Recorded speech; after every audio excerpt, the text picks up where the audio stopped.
गया है।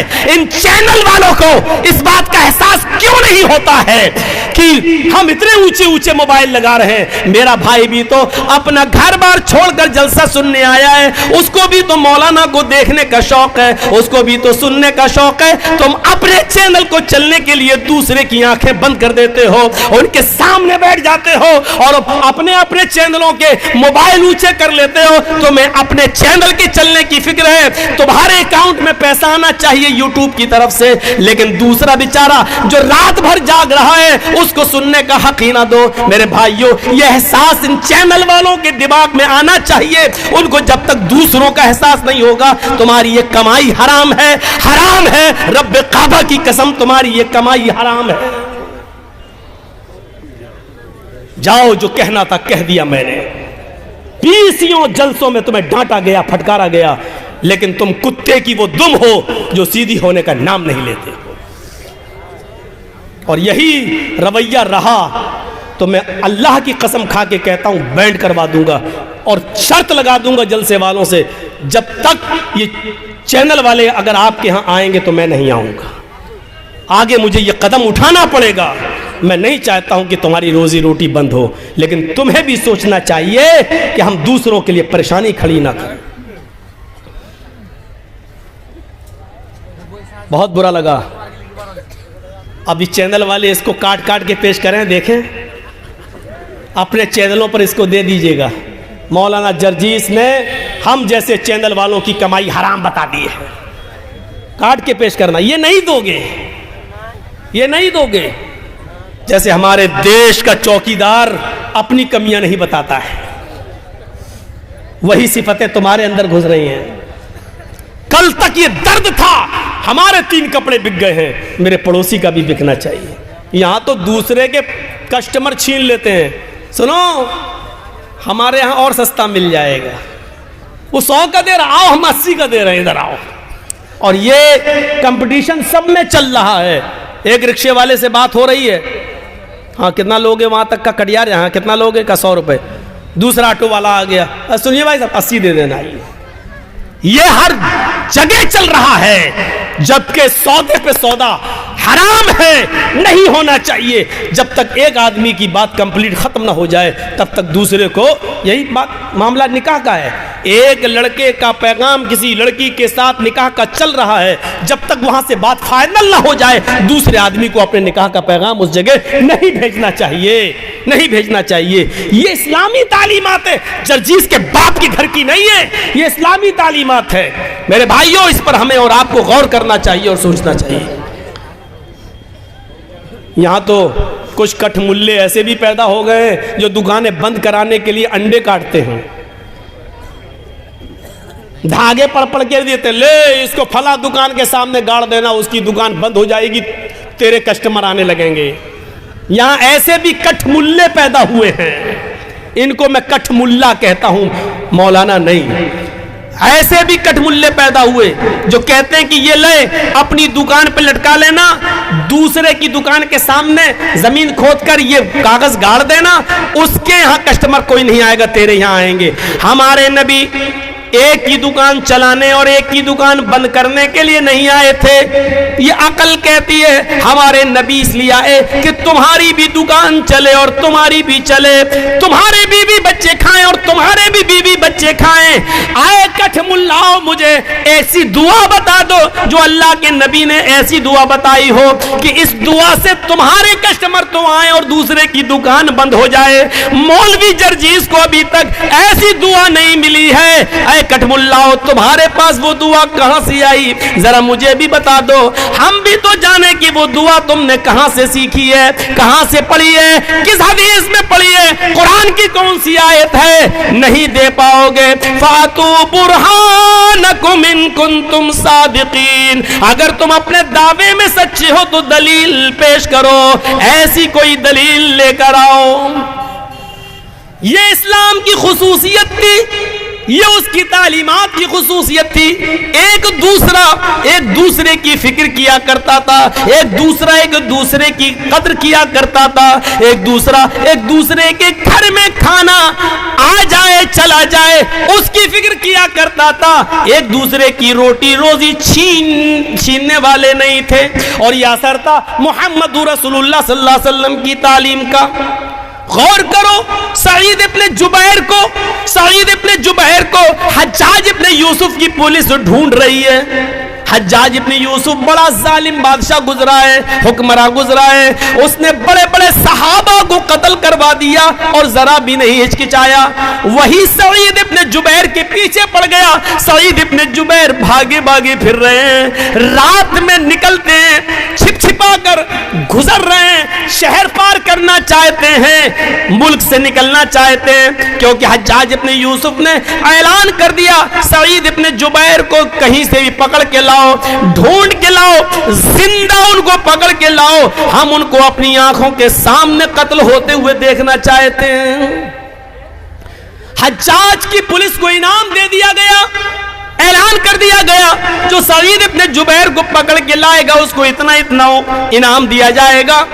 पुलिस हाथ धोकर सईद इब्ने जुबैर के पीछे पड़ गई, लेकिन सईद इब्ने जुबैर को पकड़ न पाई।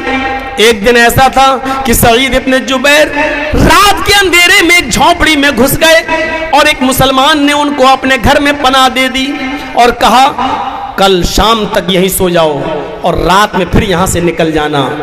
लेकिन उसी रात एक दूसरे मुसलमान ने सईद इब्ने जुबैर को उस झोपड़ी में जाते हुए देख लिया और उस देखने वाले मुसलमान ने हज्जाज इब्ने यूसुफ की पुलिस को खबर कर दी कि सईद इब्ने जुबैर फलां आदमी के घर में छिपे हुए हैं। हमेशा याद रखना, जासूसी अपने ही लोग करते हैं, दूसरों से उम्मीदें कम हैं। हमारे उत्तर प्रदेश में जब लॉकडाउन लगा था और मस्जिदों में नमाज पढ़ने की पाबंदी हो गई थी, तो ये हुआ था कि सिर्फ 5 आदमी नमाज पढ़ लें, एक इमाम, एक मुअज्जिन और 3 आदमी बस। तो हर आदमी ये चाहता था कि हम घुस जाएं, वो चाहता था हम घुस जाएं, लेकिन हम लोग मजबूर थे कि 5 से ज़्यादा न लें, क्योंकि मस्जिद के जिम्मेदार पकड़े जाएंगे। तो जो पहले आ जाता था वो पढ़ लेता था, लेकिन जो बाद में आ रहा जिद कर रहा नहीं हम भी जाएंगे, उसको मना कर दिया, नहीं, वही जासूसी करता, पुलिस को फ़ोन करके सुनो फलां मस्जिद में इतने नमाज पढ़ रहे हैं। और पुलिस आती थी और धरपकड़ होती थी, 10-10 हज़ार 20-20 हज़ार रुपये लिए गए एक एक आदमी से। लॉकडाउन में पुलिस ने खूब हराम की हड्डियां कमाई हैं। तो अपने ही लोग जासूसी करते हैं, अपने लोग। सईद इब्ने जुबैर की जासूसी भी अपने ही लोगों ने की और हज्जाज इब्ने यूसुफ की पुलिस रात में पहुंची और उस घर पर छापा मारा, सईद इब्ने जुबैर पकड़ लिए गए। मैं जो बताना चाहता हूं वो सुनिए। सईद इब्ने जुबैर पकड़ लिए गए। सईद इब्ने जुबैर को हज्जाज के सामने ले जाने की तैयारी होने लगी, लेकिन रास्ता काफ़ी दूर है। घोड़े पर अगर लेके जाया जाए तो कम से कम हफ्ता 10 दिन लगेगा। इतनी दूर निकल चुके थे सईद इब्ने जुबैर हज्जाज की पकड़ से। अब उनको ले जाने की तैयारी हुई। एक दिन चले, एक दिन रात चले, रात, फिर दूसरा दिन चले, फिर दूसरी रात चले, लेकिन जहां नमाज का वक्त होता था वहां नमाज पढ़ते थे। लेकिन उन्होंने सोचा कि अब मेरी मौत का वक्त करीब है, इसलिए वो रोज़ा भी रखना शुरू कर दिए। दिन में रोज़ा रख रहे थे और जहां पुलिस वाले थक जाते थे और आराम करने लगते थे, सईद इब्ने जुबैर वहीं पर नमाज नवाफिल का एहतिमाम करते थे। मौत उन्होंने अपनी आंखों से करीब देख ली तो मजीद अल्लाह की इबादत करने लगे। लेकिन सईद इब्ने जुबैर के मुरीदीन इतने थे, उनको चाहने वाले इतने थे कि जिस गांव से ये गुजरते लोग इनको खाना खिलाते, इनको पानी पिलाते, इनकी इज्जत करते। लेकिन सबको इस बात का एहसास था कि सईद इब्ने जुबैर अब कत्ल कर दिए जाएंगे। 3-4 दिन सफर में चलते चलते हो गया। पुलिस वाले, जो 2 पुलिस वाले इनको पकड़े हुए थे और हाथ में हथकड़ी डाल रखी थी, इन पुलिस वालों को सईद इब्ने जुबैर का अखलाक बहुत पसंद आया। रात में नमाज पढ़ना, दिन में रोजा रखना और अच्छी तरीके से बातचीत करना और बोलना। तो उन दोनों पुलिस वालों के दिल में रहम आ गया। उन्होंने कहा, ऐ सईद, मैं नहीं चाहता कि तुम जैसे नेक इंसान को हज्जाज इब्ने यूसुफ के पास पहुंचाया जाए और वो तुम्हें अपने जल्लादों से कत्ल करा दे। सईद, तुम्हारे बच्चे हैं, तुम्हारी बीवी है, तुम्हारे बच्चे हैं, तुम्हें भी अपने बीवी बच्चों की याद आएगी। हाँ ऐ सईद, मैं नहीं चाहता कि तुम्हारे कत्ल का गुनाह हम अपने सर पर ला दें। ऐसा करो, हज्जाज को अभी मालूम नहीं है कि हमने तुम्हें गिरफ्तार कर लिया है, हम तुम्हें रात में छोड़ देते हैं, तुम रात का फायदा उठाकर चुपके से निकल जाओ। याद रखना, मुल्क को क्रॉस करना थोड़ा मुश्किल है, रात ही रात में तुम्हें निकलना होगा और कुछ दिन के बाद तुम निकल जाओगे। ऐ सईद, अपना ख्याल रखना, हम तुम्हें छोड़ रहे हैं। सईद इब्ने जुबैर ने कहा पुलिस वालों से, तुमने बहुत अच्छा किया कि मेरी बीवी और मेरे बच्चों की खातिर तुमने मुझे छोड़ दिया। अल्लाह तुम पर रहम फरमाए जिस तरह तुमने मेरे ऊपर रहम किया है। सईद इब्ने जुबैर ने 2 रकात अल्लाह के लिए शुक्राने की नमाज पढ़ी और वहीं से वो चल देते हैं, निकल जाते हैं। ये पुलिस वालों को दुआ देकर निकल जाते हैं, लेकिन अभी 1 मील ही गए होंगे, 1 या 2 मील दूर गए होंगे, उनको कुछ ख्याल आया, उनके जहन में कोई बात आई।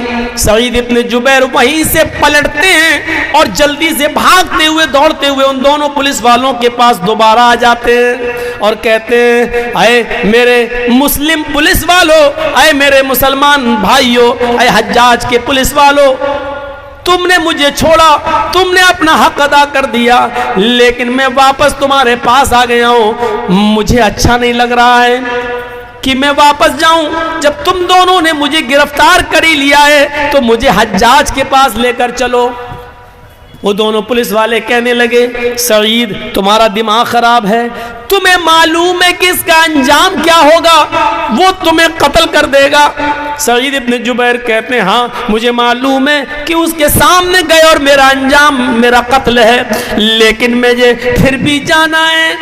कहा, ऐसा क्यों, हम तो तुम्हें छोड़ रहे हैं, फिर क्या बात है कि तुम भागने के लिए तैयार नहीं हो। सईद इब्ने जुबैर ने कहा, आए पुलिस वालों, जिस मुसलमान जासूस ने मेरी जासूसी की है, जिस मुसलमान जासूस ने मेरी जासूसी की है और तुम्हें बताया है कि सईद फला घर में घुसे हैं, उस जासूस को यह भी मालूम होगा कि तुम दोनों ने मुझे गिरफ्तार कर लिया है, क्योंकि जासूस एक एक चीज की नजर रखे हुए है। जब तुम दोनों ने मुझे गिरफ्तार कर लिया है तो इसकी खबर उस जासूस को जरूर होगी।